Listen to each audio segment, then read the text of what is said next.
வணக்கம், நான் சிவா பேசுகிறேன். இப்போ நம்ம பார்க்க போகிற ப்ராப்பர்ட்டி வந்து நோதனஞ்சேரியில் இருக்கும். இந்த ப்ராப்பர்ட்டி மேடவாக்கத்துலேருந்து ரொம்ப பக்கம்.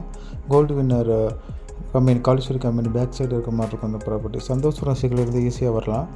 இந்த ரோடு தான் யூஸ் பண்ணிகிட்ருக்காங்க. மேடவாக்கம் சிக்னல் கொஞ்சம் டிராஃபிக்காக இருந்தால் சந்தோஷபுரம் சிக்னலிருந்து வர வழி, சித்தலை பக்கம் போகிற வழியெல்லாம் இந்த வழி தான் யூஸ் பண்ணிகிட்ருக்காங்க. மெயின் ரோட்லேருந்து 4வது பிளாட்டாக இருக்கும், 4வது வீடாக இருக்கும். மெயின் ரோட்லேருந்து ரொம்ப பக்கம், ஒரு 50 மீட்டர் தான் டிஸ்டன்ஸ் இருக்கும் ப்ராப்பர்ட்டி. இது வந்து பார்த்திங்கன்னா 3 BHK இண்டிவிஜுவல் வில்லா. மேடவாக்கம் பக்கத்துலேயே இருக்கும் இந்த ப்ராப்பர்ட்டி. லேண்ட் ஏரியா பார்த்திங்கன்னா 1000 ஸ்கொயர் ஃபீட்டு. கன்ஸ்ட்ரக்ஷன் பார்த்திங்கன்னா 1800 square feet, 3 BHK. CMD approved இருக்குது ப்ராப்பர்ட்டிக்கு. வீடு பார்த்திங்கன்னா டைல்ஸ் போட்டு எல்லாமே பக்காவாக இருக்கும். Fully furnished. டிவி இது எல்லாமே நல்லாயிருக்கும் பார்க்குறதுக்கு. ஹாலு, கிச்சனு எல்லாமே ஃபர்னிச்சராக இருக்கும். பெட்ரூமில் டிசைனிங்ஸாக இருக்கும். டைல்ஸ் எல்லாமே நல்லாயிருக்கும். ஸ்டெப்பு கூட படி பார்த்திங்கன்னா உங்களுக்கு டைல்ஸில் ஒட்டி நல்லா நீட்டாக வச்சுருப்பாங்க. 1,25,00,000 நெகோஷியபிள். மாடுலர் கிச்சன் எல்லாமே இருக்கும்.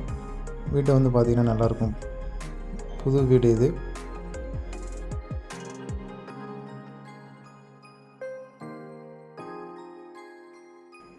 மெயின் ரோட்லேருந்து ரொம்ப பக்கம் வேறு உங்களுக்கு.